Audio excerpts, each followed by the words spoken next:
అయితే దీంట్లో కొంతమంది మేడమ్స్ కొత్తగా వచ్చిన వాటికి నా పేరు గతిన్ రాజన్న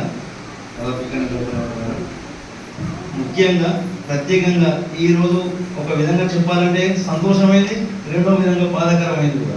ఎందుకంటే వాస్తవంగా చెప్పుకోవాలనుకుంటే సారుకు దగ్గర నేను ఇట్లాంటి శిష్యులు వీళ్ళైతే ఎలా కూర్చున్నారో సార్ ముందట నేను ఎలా కూర్చున్నామండి. 6వ తరగతి 7వ తరగతిలో మాకు సారు లెక్కలు చెప్పేది.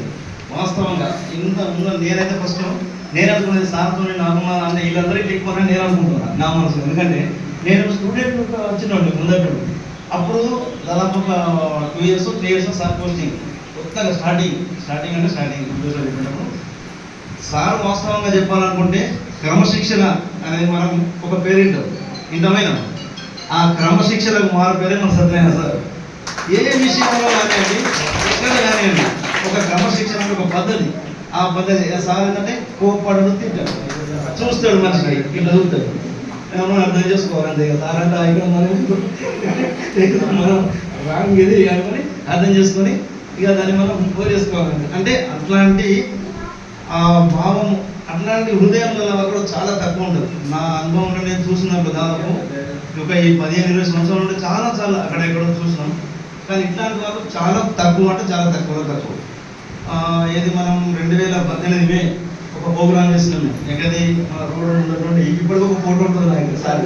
ఫస్ట్ స్టార్టింగ్ అది ఓపెనింగ్ రోజు సార్ని పిలిచినాం. అంతకుముందు జస్ట్ ముందు సార్ మరి మన సార్ వచ్చింది పిలవాలనుకున్నాం. ఫస్ట్ స్టార్టింగ్ ఆ రోజు వచ్చింది సార్, మేము చెప్పండి వచ్చింది ఒక సార్ కొట్టి చూసిన ఓకే అని. దాని తర్వాత ఆటోమేటిక్గా మేము దాదాపు మేము చేసినాడు ఒక 5 లక్షల రోజు సార్ని పిలిచినాం. తర్వాత ఒక 50 లక్షల రోజు ఒక 50 లక్షల ఫండ్ మళ్ళీ ఎప్పుడే రిలీజ్ చేసుకుని, అంటే సార్ హస్తం కూడా అట్లాంటిదే. ఏదైతే ఇది చేస్తున్నారో ఏంటంటే నా అనుభవంగానే చెప్తున్నానని నేను చూసింది కూడా వాస్తవంగా. ఇంకొకటి ఏంటంటే శ్రీరాముడు అంటే వేరేనే కాదు కానీ అంటే ఎట్లా అంత నీట్గా పరిపాలన చేసిండు, ఎంత ముందుగా మనం ఉంటాం ముగ్గులలో చూస్తుంటాం. కానీ నాకు తెలిసి సాక్షాత్ నేను సార్ చూసినా నా మనసులోనే అనుకుంటున్నాను. ఏ విషయంలో కానీ ప్రతి ఒక్క విషయంలో ఏ పని చేసినా ఏది చేసినా కూడా ఫస్ట్ స్టేట్, మళ్ళీ ఇంకోటి రెండో చెప్తాడు. ఏదైనా తప్పు అయింది అనుకో మళ్ళీ అప్పుడే అంటాడు, ఏమంటాడు, మనం అవసరం అది చేయొచ్చు అని వాడు పోవచ్చు అంటాడు. అంతే కదా. అంటే అది మనం చేసే పని కాదు. అంటే కోపడడు, కోపం లేదు, మనిషిని తిట్టు లేదు, ఇంత చెప్తాడు 2 నిమిషాలు. దాంట్లో మనం అర్థం చేసుకున్నాక అది చేయరాని పని. అది మన అంటే అంతా చక్కగా ఇప్పుడు కానీ ఒక మనిషిని నొప్పియకుండా, ఒక మనిషిని చేయకుండా, ఆయనకి జ్ఞానం వచ్చేటట్టు అంటే అర్థమయ్యేటట్టు చెప్పుకుంటూ ఎన్నో సందర్భాలు సార్తోటి చాలా చెప్పుకోవాలనుకుంటే చాలా సందర్భాలని దాదాపు ఏ విషయంలో తీసుకున్నా కూడా మాకు చాలా చెప్పలేని అన్ని. ఇప్పుడు ఒకటి చెప్పాలంటే అసలు గుర్తుకొస్తారు ఒకటి అన్ని సందర్భాలు.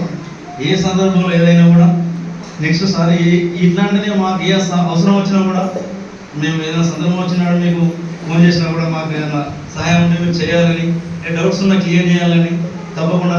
ఇంత మంచి అవకాశం మళ్ళీ నెక్స్ట్ రెండోది ఏంటంటే నేను సార్ దగ్గరనే సర్పంచ్గా చేయడం, సార్ దగ్గర చదువుకొని సార్ దగ్గర మళ్ళీ సర్పంచ్గా చేయడానికి నా అదృష్టంగానే భావిస్తున్నా. ఈ దాదాపు 2010 నుంచి ఇప్పటి వరకు ఇన్ని రోజులలో ఎంత చక్కగా అంత చక్కగా. అప్పుడు ఎట్లా శిష్యులు ఎక్కువ, ఇప్పుడు నేను కూడా శిష్యులు ఎక్కువ నేను అనుకుంటున్నా. సార్ మనసులో నాకు తెలియదు కానీ వాస్తవంగా 10 నుంచి ఇప్పటి వరకు నేను అప్పుడు ఎట్లా శిష్యులు ఎక్కువ, ఇప్పుడు కూడా సార్ దగ్గర అట్లే శిష్యులు ఎక్కువ నేను అనుకుంటున్నా. ఇట్లాంటి అవకాశం వచ్చినందుకు నేను ప్రత్యేకంగా అంటే నేను చాలా ఆనందపడుతూ మా సార్ గారికి ప్రత్యేకంగా ధన్యవాదాలు తెలుపుకుంటూ వారు మంచి ఆరోగ్యాలతో మంచి జీవితం గడపాలని కోరుకుంటూ సెలవు తీసుకుంటాను. Thank you.